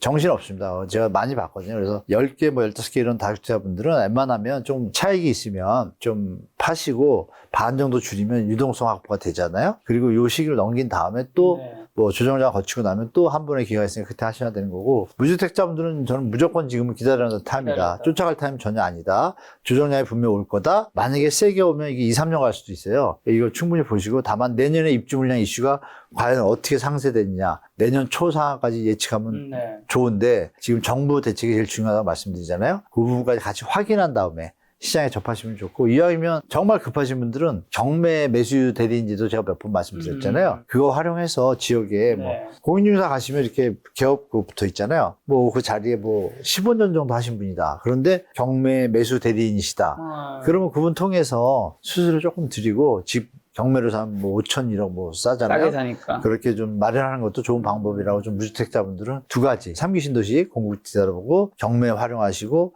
시장 연말까지 지켜보고 그 다음에 접하시면 좋을 것 같고 다주택자분들은 자산관리 포트폴리오 좀 재구성하셔라 좀 말씀드리겠습니다. 근데 그 다음에 무주택자분들이 내 집 마련 위해서 이제 만약에 기다렸다가 살 때는 좀 뭘 보면 될까요? 다시 뭐 집값이 약간 반등세를 보이면서 뭔가 좀 거래량이 붙을 때 사면 되나요? 시점이요? 네. 시점은 제가 볼 때 하락장으로 만약에 전환돼가지고 뭐 0.1, 0.2 뭐 쭉 내려가는 분위기가 있을 거예요. 그러면 제가 볼 때 매년 연초가 되면 정책자금 대출금리가 나옵니다. 근데 그게 전 정부에서는 좀 과도하게 썼고 박근혜 정부하고 이번 정부와 정책대출금리를 평소에 2배를 썼어요. 그러니까 억지로 이제 좀 받친 게 있죠. 근데 정상적인 정부라면은 보통 한 20조 정도 풀거든요. 그러니까 20조 정도면은 주택가격 상승에 힘이 약해요. 약하기 때문에 제가 볼 때는 내년 초에 정책대출금리가 나왔을 때를 내가 집을 살 수 있는 기회로 보시고 첫 번째 그걸로 보시고 두 번째는 이제 3기 신도시가 계속 공급된다 그러면 그거에 맞춰서 준비하시면 되고 기존 주택을 사실 분들도 마찬가지로 3기 신도시가 나온다고 하면 분양가가 나올 거 아니에요. 그 분양가가 있고 만약에 기존 주택이 인근에 있잖아요. 고향이면 그 옆에 동네 서울 동네가 있잖아요. 여기는 주택 가격이 똑같은 집인데 같다? 그러면 누가 이걸 사겠어요? 기존 주택을. 무조건 신축 3기 신도시를 기다릴 거 아니에요. 그럼 여기는 내가 소유자예요. 그럼 이걸 팔려면 조금 낮춰서 팔아야겠네. 이게 기본이거든요. 상식적으로. 그러면 이제 주택 가격이 기존 주택도 약간 조정기가 올 거예요. 네. 그때가 타임이라고 보면은 결국은 저는 내년 초를 첫 번째 타임으로 보시고 3기 신도시랑 같이 그 다음은 이제 시장 상황 체크하시면서 과연 서울 시장이 어떻게 조정되는가 보시고 지방도 마찬가지입니다. 다들 이 분위기가 또 연결되니까요. 같이 보시면서 접근하시고 때를 구하는 게 좋을 것 같습니다. 무리하시면 절대 안 됩니다. 예, 그건 절대 안 혹시나 부동산 PF나 2금융권 부실이 은행권으로 전이될 가능성이 있나요? 일단 어느 정도 일단 예측 가능한 선으로 일단 네. 프로그램이 잡혀 있기 때문에요. 은행권 중에 뭐 여러분들이 아시는 일부 상호저축은행이나 뭐 새마을금고도 약간 뭐 아직도 조금은 리스크가 좀 존재하는데요. 단위별로 있기 때문에 그건 좀 정리가 될 것 같고 그래도 충격은 있겠죠. 뉴스가 나오게 되면 이미 단위 농협들은 지금 버티고 있는 데가 꽤 많이 있습니다. 그리고 실제로 폐쇄 준비 중인 데도 많고 새마을금 같은데 저축은행도 지금 과도기입니다. 지금 뭐냐면 그동안은 이제 이자 후취라든지 이런 걸로 좀 버텨줬거든요. 현장을. 이 현장을 갖다 이번 정부에서 이복현 원장이 그 구분해 놨잖아요. 네. 부실 우려하고 양호 네. 이런 거를 그거를 이제 최종적으로 정리할 타임이 됐습니다. 그 자료가 다 정리가 됐어요. 그래서 실제로 한 부실이 한 20몇 조 되는데 저 총액은 한 210조가 되고요. 신탁사까지. 신탁사가 토지 대출해 준 것들이 지금 제가 볼 때는 문제가 될 소지가 있습니다. 있는데 소송 거는 걸 일단 멈췄거든요. 잠재해 있습니다. 잠재해 있는데 과연 이 정부와 이번 정부가 어떻게 이걸 처리할지 그러면 빨리 정리될 현장들에 대해서 과감하게 구조조정을 들어가면 이건 뭐 IMF의 공고 상황이 돼요. 들어가면 시장에 분명히 하방률이 터집니다. 그럼 이때는 이제 아까 말씀드린 정부의 전체적으로 실제로 많이 올랐기 때문에 대한민국이 조정받지 않고 가면 이건 거품이 진짜 크게 터지거든요. 제가 볼 때. 저는 그렇게 생각하기 때문에 정부에서 이번에 PF 문제에 대해서 조금 체계적으로 로드맵을 갖다 발표하면서 분명히 현장들에 대해서 강력하게 뭐 MPL에 넘기든지 하여간 분양가를 낮추든지 이번에 한 거가 뭐가 있냐면 분양가를 좀 낮춘 현장에 대해서 환매 조건부로 정부가 착공을 했는데 돈이 없어 못 가는 데가 있잖아요. 여기다가 지금 공급 확대 계획으로 돈을 넣어줘요. 이런 정책들은 좋거든요. 근데 그런 데는 살겠지만 그렇지 못한데 땅은 사뒀는데 분양 수익이 없어. 그럼 정리돼야 되는데 지금까지 버텨왔거든요. 건설사들이나 이런 데들이. 이것들은 이제 정리 수준으로 가게 되면 말씀하신 대로 분명히 뉴스에 좀 나올 겁니다. 우리가 신동아 건설하고 뭐 대우하고 이렇게 좀 정리된 거를 봤잖아요. 근데 그게 또 올해 하반기에도 나타날 소지가 좀 있다. 나타나면 빨리 나타나는 게 좋을 것 같아요. 나타나고 정리가 빨리 되면 우리가 또 새 출발하니까 그 과정은 우리가 피할 수 없는 과정이다. 근데 말씀하신 대로 금융사까지 이전을 하는 데는 하더라도 전혀 문제 없습니다. 제가 볼 때 충분히 학습 효과가 있고 네. 준비가 준비가 돼 있기 때문에 또 5대은행은 또 멀쩡하니까요. 예. 자, 그 밖에 혹시 향후 부동산 시장 하락 위험 신호는 또 뭐가 있을까요? 자영업자분들하고 네. 소비 신호인데요. 제가 보는 관점에서. 네. 그리고 미국의 관세 협정 것이 이제 8월 1일부터 시작하잖아요. 그런 부분에 대해서 우리 뭐 특사단이 가고 있지만 협상이 타결되더라도 제가 볼 때 일단 대미 수출액 감소는 피할 수 없습니다. 그러면 그 수익의 감소 효과를 계산했을 때 GDP가 뭐 마이너스 1%까지 떨어진다라는 보고서도 있잖아요. 그런 걸 감안해 보면 유동성이 약해질 수 있다는 얘기죠. 그 트럼프가 또 몇 년 남았잖아요, 임기가. 이게 겹칩니다. 이게 이재명 대통령 임기하고 이 사이에 지금 뭐 여러 가지 뭐 치고받고 하면서도 각인이 갈 텐데 우리한테 불리한 건 사실이잖아요. 그걸 감안해 보면은 그 역량이 미국하고 좀 트러블이 생기거나 문제가 생긴다. 이러면 정말 부동산에는 악재가 될 거고 잘 풀어가면 그나마 좀 날 텐데 그 내부적으로는 이제 PF 문제도 있지만 자영업자 문제하고 우리 그 산업활동에서 이 설비 투자는 당연히 건설사가 지금 약하니까 수치가 안 나오는데 소매 판매는 사실 살아나야 되는데 제가 계속 말씀드리는 게 다른데도 편의점 매출이 5개월 연속 줄기는 거의 우리나라에서 몇 번 없습니다. IMF 글로벌 빼고요. 그러면 편의점 매출이 5개월 연속 준다? 6개월, 7개월 계속 줄어간다? 이건 문제가 심각해진다고 봐요. 왜냐하면 편의점 쓰는 사람들이 주로 누구예요? 아이들하고 직장인들이 제일 많이 쓰잖아요. 물론 뭐 어른들도 막걸리도 사러 가고 담배 사러 가는데 준다는 자체는 뭔가 어디서 지금 소비가 위축이 일반 시작하는데 서민들이 먹고 사는 게 조금씩 힘들다. 어려워진 거죠. 그게 지금 나타나고 있잖아요. 이게 지금 가시화되고 가속화되면 문제가 되겠죠. 이게 나중에 도리어 전혀 예상치 못한 뇌가 카드론 같은 것도 지금 연출이 높아지고 있거든요. 여러분 놀라시겠지만 LG 카드론 사태라고 있었잖아요. LG 카드 사태. 그때 뭐 들썩였습니다, 대한민국이. 근데 이런 거 지금 우리가 지금 펀더멘탈이 약하니까 말씀드린 이런 대출 부분하고 소매 부분에서 좀 회복력이 떨어지게 되면 이거는 제가 볼 때 말씀 주신 큰 위험 신호가 될 수도 있다.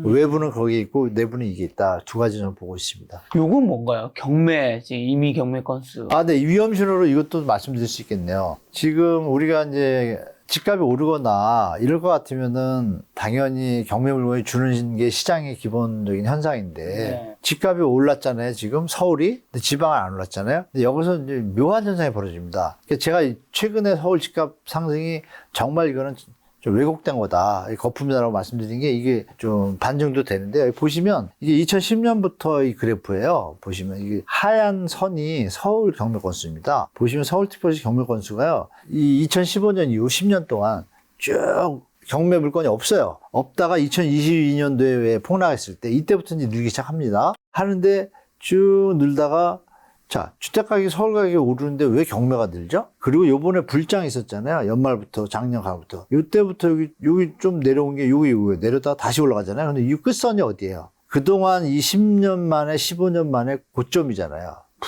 경매 물건이 줄질 않아요. 이게 위험 신호라고 저는 보고 있고 부산 같은 경우 보시면 이게 빨간 선인데요. 빨간 선이 부산이 4월 달에 피크를 찍었습니다.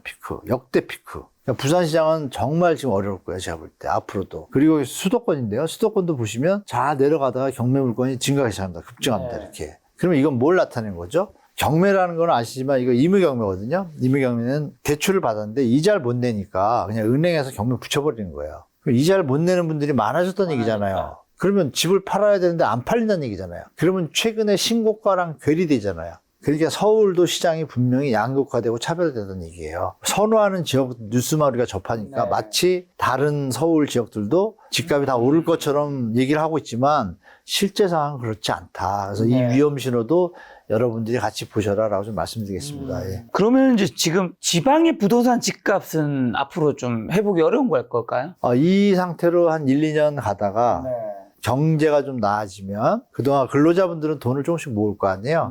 뭐 대구처럼 네. 낮아지다가 어느 정도 자 집값이 여기 있어요. 여기 근로자인데 갭이 있잖아요. 근데 네. 집값은 내려오는 사이 시간이 흐르는 동안에 지금 벌써 부산이 3년째 그러니까 3년 동안 나 돈을 모았을 거 아니에요. 이 지점이 겹치는 요 때가 오잖아요. 이러면 이제 다시 바닥을 찍고 가거든요. 저는 그 시기를 이제 내년 연말 요 사이로 보거든요. 그때부터는 그래도 바닥을 찍을 것 같아요. 근데 단 이건 전 조건이 뭐냐? 사람들이 선호하는 대단지 신축에 해당되는 겁니다. 구주택은 해당이 안 돼요. 왜냐하면 일단 물량이 인구는 좀 감소를 계속하고 있는데 입주 물량이 계속 늘어나는 게 부산이거든요. 그러면 당연히 공급이 많으니까 조정 하방이 있잖아요. 그래서 선호 지역의 대단지들의 물건, 사람들이 살고 싶어하는 집들은 한정돼 있잖아요. 여기는 회복되고 바닥을 가겠지만 나머지 사이드들은 여전히 어렵겠다. 이렇게 보시면 좋을 것 같습니다. 다른 데도 마찬가지입니다. 말씀하신 거면 부산, 대구 포함해서 좀 5대 강의시만 가볍게 점검해 주신다면요. 부산은 지금 말씀드린 대로 조금 뭐 올해도 마찬가지로 내년까지 이어질 것 같고요. 울산은 워낙 소득이 좋잖아요. 울산 요즘 좋다면서요? 네, 울산의 소득이 좋은데 이제 뭐 지방소멸 이런 것 때문에 여기 계신 젊은 분들도 자꾸 서울 걸 살려고 그래요. 그럼에도 불구하고 기본적으로 거기에 거주하실 분도 있잖아요. 울산이 좋거든요, 살기. 그러니까 거기에 대해서 울산 시장은 쉽게 안 내려갑니다, 제가 볼 때. 강보합을 계속 유지할 것 같고, 울산은 이 상태로 좀 유지되고 가다가 제가 볼 때 좀 입주 물량이 부족하잖아요. 그럼 다시 상승으로 올라갈 수 있다고 봅니다. 그러니까 다른 지역에 비해서 소득 대비 주택 가격이 낮습니다, 이 지역은. 뭐 일부 선호 단지들은 좀 비싸긴 하지만 전체적으로 그렇지 않고, 대구는 이제 올해도 물론이고 내년까지 쭉 간 다음에 저는 조금 회복되지 않을까 하는 게 제 생각입니다. 대구. 그리고 광주는 지금 이제 조정장 들어갔습니다. 그동안 광주하고 대전은 강보합으로 계속 유지했어요. 대구, 부산이 하향이 강할 때도 광주, 대전은 일부 지역들의 2, 3년 전부터 버스 원정대 투자를 할까요? 여러분 아시는 뭐 대전의 둔산동이라든지 광주에는 봉선동이가 정확히가 안 나는 봉 무슨 동인데 거기가 강남 대치처럼 학원가하고 이게 많아요. 있죠. 이걸 가지고 2, 3년 전부터 그 인플루언서들이나 투자 클럽에서 투자를 좀 유도했습니다. 그래가지고 가가지고 뭐 묻지도 않고 막 계약하고 말해가지고 매집을 했어요. 서울 사람들이. 이 지역 물건들이 요새 나오고 있어요. 요새 나오고 있어서 지금 약간 하박으로 결론은 뭐냐. 그럼 갭투기 했던 그분들이 이 집들이 서울의 지금 상황이랑 겹쳐져서 보시면 그러면 자산을 좀 정리하는 분들이 계실 거 아니에요? 집을 많이 투자한 분들이. 종부세 얘기도 아까 나온 것처럼. 그럼 그 중에 만약에 광주, 대전에 있는 그 했던 물건들을 지금 차익이 많이 생겼거든요. 네. 지금 매도로 던지게 되면 양도소득세 3년 비과세 조건도 딱 맞을 타임이에요. 지금 올해부터 내년이 2022년도에 많이 내려갔거든요. 딱 꺾일 때 이때 가서 많이 주셨기 때문에 주셨다는 편이 매집을 했기 때문에 이 부분이 매물이 다소화되지 않으면 이 하방 추세가 이어질 수가 있겠죠.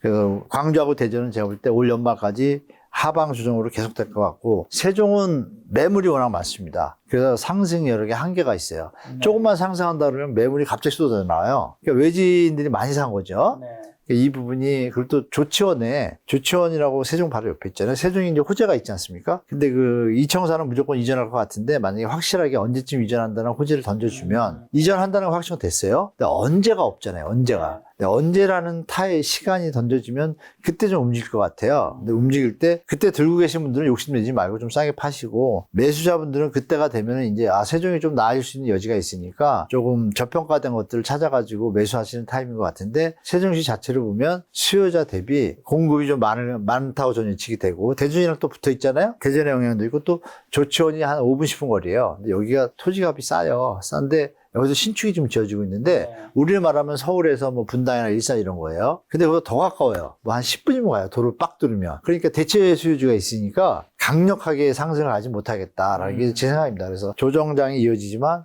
강보합으로 이어지겠다. 뭐 이런 형태로 이어질 것 같아요. 예. 자, 마지막으로 제가 준비한 질문 요거를 드릴까 하는데 지금 부동산 시장과 관련해서 그 많은 시청자분들이 뭐 언론, 뭐 유튜브 전문가의 코멘트 중에서 속지 말아야 된다거나 뭐 가짜 신호, 착각이나 오해 뭐 있다면요. 좀 어떤 게 있을까요? 정리 한번 해주신다면요. 현재 주택가격, 서울 주택가격 상승은 정상적이지 않다라는 것도 말씀드리고요. 네. 투자와 투기 마인드가 합쳐진 어떻게 보면 심하게 말하면 투기파이 됐다고 보여집니다. 일반 기업 하시는 분들조차가 흔들려가지고 30년 하시는 분이 전화 왔어요. 지금 자기 30년에서 돈 번 게 얼만데 뭐 강남 집값 뭐 2개 사는 사람은 갑자기 뭐 두세 배 뛰어가지고 40억을 벌었다. 자기가 멘붕이 온다는 거예요. 허망하죠. 그러면서 중요한 건 자기도 투자하고 싶은데 이래 제가 말렸어요. 그런 분들이 요새 지금 많아졌어요. 근데 이분들이 이제 조금 멘탈 관리가 되고 제자리 돌아가게 우리가 되면 보통 이제 기업가분들이 연에 수십억, 수백억을 버는 거는 네, 그전에 배합하지 않죠. 왜냐면 뭐 맞아요. 대단한 노력과 투자와 이런 게 있는데 그 돈 자체를 배합한다기보다 그 들인 노력 맞아요. 대비 너무 큰 거를 얻었을 때 저게 맞나? 뭐 그런 좀 모이면 그런 얘기를 듣는 거예요. 네. 같이 사업하시는 분들이 나 강남에서 이러니까 이제 이게 좀 여기까지 번졌어요. 네. 그러니까 우리나라 이 갭투기 바람이 정말 심각합니다. 그래서 이분들이 좀 정신을 차린다 그럴까 제자리 돌아오지 않느냐는 좀 그럴 것 같은데 결론은 뭐 저는 한국 부동산 시장은 제가 볼 때 여러분들이 주의할 건 뭐냐. 지금 언론들이 올린 것들과 통계의 어떤 비합리성으로 인해서 약간 거품이 꼈다는 건 다 아실 거고 전세 대출로 쌓아 올린 주택가격이라는 건 다 아실 겁니다. 이제 이래가지고 미래가 없잖아요. 그래서 여러분들한테 드릴 신호는 뭐냐. 정부가 이제 대한민국의 부동산 문제를, 사회 문제를 이제 다 파악을 했다고 가정하면 과연 정책 방향이 어떻게 갈지에 대해서 신호를 줄 겁니다. 그 신호가 대한민국의 미래를 지금은 힘들더라도 강력하게 간다고 포션에 잡혀지면 앞으로 5년이잖아요. 그럼 여러분들이 볼 게 뭐냐면 신호는 딱 하나입니다. 정부의 의지와 나오는 스피킹 대책의 워딩을 잘 보시면 될 것 같아요. 그러면 수요자든 투자자든 실수요자든 앞으로 시장이 또 실행력이 있는 대통령이니까 정부니까 이걸로 가겠구나라고 이해해요. 여러분 보세요. 처음에 안 먹힐 것 같지만 박근혜 정부 때 뭐라 했냐면 처음에 빚내서 집 사라고 할 때 다들 웃었어요. 집값이 4년 동안 내렸기 때문에 야 집값이 오르겠냐 그러고 다들 먼 발치서 보던 분이 있는데 이거를 4년 내내 푼 거예요. 돈을. 4년을 못 풀었죠. 3년짜가 그 탄핵당하셨잖아요. 계속 푸니까 흔들리기 시작하는 시점이 와요. 그러니까 일관성을 갖고 계속 정부가 밀어붙이면 정책의 일관성을 가지고 가면 시장은 움직이잖아요. 그럼 만약에 이번 정부가 시장의 일관성을 갖고 대책이 어느 방향으로 나가는 게 보이면 그거는 인정하고 따라줘야 되는 게 시장의 모습이기 때문에 수요자든 실수요자든 투자자든 정부 대책의 워딩을 신호로 받아들이시고 시장에 대처하시는 게 제일 현명하다고 좀 말씀드리겠습니다. 그리고 준비하신 뭐 꼭 하시고 싶은 이야기 이거는 제가 이제 좀 정책 제안으로 말씀드린 건데요. 공급이나 이런 부분에서 우리가 속도가 느리고 이런 이유가 있어요. 있는데 여기 보시면 이게 국민행복국채 발행. 이게 뭐냐면 최근에 이재명 대통령께서 이 얘기를 하셨잖아요. 왜 LH가 국민 세금을 들여가지고 땅을 사가지고 국민한테 공급해야 되는데 민간한테 택지를 파냐. 그러니까 민간이 사가지고 비싸게 팔아서 수익을 다 가져간다. 이걸 지적을 했어요. 그래서 그 부분에 대해서 그 시스템 자체에 대해서 제가 이제 제안하는 건데, 그러면 여기 이제 PF라는 업체가 있거든요. 여기 리츠 협회가 있고, 리츠로 해가지고 주택 개발 리츠를 하거든요. 공모를. 근데 여기서 이제 이 출자를 국민들이, 그러니까 정부에서 국채를 발행을 해요. 국채를 발행하면 은행 이자보다 높게 할 수도 있어요. 특별법을 만들면. 우리가 외평채라고 있잖아요. 특별 어떤 용도가 있는 것처럼 채권을 발행하는데 국민 주택 공급을 위해서 채권을 발행하는 거예요. 이 용도가. 그러면 이 돈이 어디로 가냐? LH의 개발 현장으로 들어가는 거예요. 그러면 공사비가 들어가잖아요. 그러면 공사비가 들어가면 시공사는 뭐 입찰해가지고 땅 사가지고 이러고 고민 안 하고, 아니 LH가 다 잡아가지고 공사 잘 지어주세요 주면 공사비 또박또박 나가니까 좋고 공사에 충실할 수 있잖아요. 하자 공사 없어질 거고, 그럼 일거리는 그 대신에 많아질 거 아니에요. 계속 주면. 그러면 이 돈만 확보가 된다라면, 그러니까 국민 입장에서 주택 공급이 빨리 된대. 그러면 주택 시장이 안정이 돼. 그러면 살게 사는데 이 와중에 수익률을 보장해 주는 거예요. 국채 채권 이자인데 은행 이자보다 높게. 그러면 만약에 똑같다고 하면 여기 사업을 하게 되면, 예전에 이 시공사인 건설회사에 택지를 매각을 했을 때는 여기서 마케팅비, 광고비 들어가니까 분양가가 10% 올라가요. 10%면 어마어마한 돈입니다. 8억이면 8천이고. 이 수익을 나눠주면 일로 넘어가잖아요. 그럼 LH도 적정 이윤을 가지고 일을 하는데, 그럼 LH 인력이 모자라다 이런 얘기 나오면 우리나라에 PM회사, CM회사가 많아요. 전문가가. 그러면 공익형 리츠로 PFV를 아마 설치하면, PFV 형태든 공익형으로 리츠를 만들어서 이걸 관리하는 부서를 두면 전문으로 일하는 사람들 가서 앉히면 되잖아요. 월급 주고. 그럼 다 돌릴 수가 있어요. 쉽게 말씀드리면 이거죠. LH가 유동성이 부족하고 적자다 보니까 돈이 모자르니까 택지를 공급할 때 돈이 들어갔잖아요. 그럼 이건 뭐 들어간 걸 회수하려니까 어떻게 돼요? 반은 우리가 짓고 반은 민간에 팔고 이렇게 해왔던 거예요. 근데 이거를 만약에 이 국채 발행을 통해서 국민들이 지원을 해줘. 우리 금모으기로 나라 섰잖아요. 그런 것처럼 국민들이 국채를 사주고, 국민행복주택으로 사주고, 국채 이자 안전 국가가 보장하니까 문제 없잖아요. 근데 그 와중에 이 사업에서 하게 되면 어떤 일이 벌어져요? 분양가가 낮아지잖아요. 그럼 분양가 낮아졌는데도 수익이 남아. 그러면 정부가 힘 더 써서 수익 남는 것 중에 0.5% 여기 더 주면 은행이자보다 0.5, 1% 높으면 이걸 누가 안 사겠어요? 다 살 겁니다. 그래서 저는 이거를 좀 권유해 드린 거예요. 그러면 LH의 유동성이 확보가 되잖아요. 그럼 건설사는 이것저것 신경 안 쓰고 건설만 열심히 하면 진짜 건실한 시공이 될 거고, 그러니까 모든 문제가 해결할 수 있는 방안이다. 그래서 제가 지금 제안으로 올리는 겁니다. 그래서 국토교통부가 봐야 되는 건가요? 거의 보내놨습니다. 국토교통부는 힘이 없고요. 정책에 이쪽에 보내놨는데 청와대가 봐야 되는 거군요. 청와대 분들도 바쁜 것 같고, 이제 정책 잡는 그분들 봐야 되는데, 하여간 제가 이걸 왜 우리 김 작가님 TV에 좀 말씀 올리냐면, 워낙 또 저명하시고 또 파급력이 있고 보시는 분들이 또 수준이 되게 높으시고 그런 우리 시청자분들이 많으시잖아요. 이게 좀 많이 퍼져졌으면 해가지고 제가 좀 소개해드리고 싶어서 좀 여기 소개해드린 건데, 여러분들이 보시기에도 좀 논리적으로도 문제가 없잖아요. 그러면 이거를 주위에 좀 많이 말씀 주셔서 여론이 형성되면 국가가 딴짓 안 하고 LH 사태 이런 거 일으키지 말고 원래 본분으로 돌아가서 이렇게 나라에서 국채 발행해줘서 돈 준대. 그걸 공사 열심히 짓고 싸게 분양하고, 이게 공무원의 모습도 좋고 국가도 좋고 경제 발전에도 도움이 되잖아요. 건설사도 공사 잘 짓고, 그죠? 뭐 이렇게 되는 제안으로 제가 올렸으면서 많이 주위에 알려주시면 감사할 것 같아서 대한민국 최고의 이 유튜브인 김작가 TV에 제가 이렇게 소개해드린 알겠습니다. 겁니다. 대한민국 최고의 부동산 투자 전문가 한문도 교수님과 오늘 함께 했습니다. 다음번에 또 부동산 이야기 준비해 보도록 하겠습니다. 오늘 만난 회원님 한문도 교수님이었습니다. 지금까지 여러분 소중한 시간 함께 해주셔서 정말 감사합니다. 오늘도 김 작가였습니다. 고생 많으셨습니다. 네, 고맙습니다.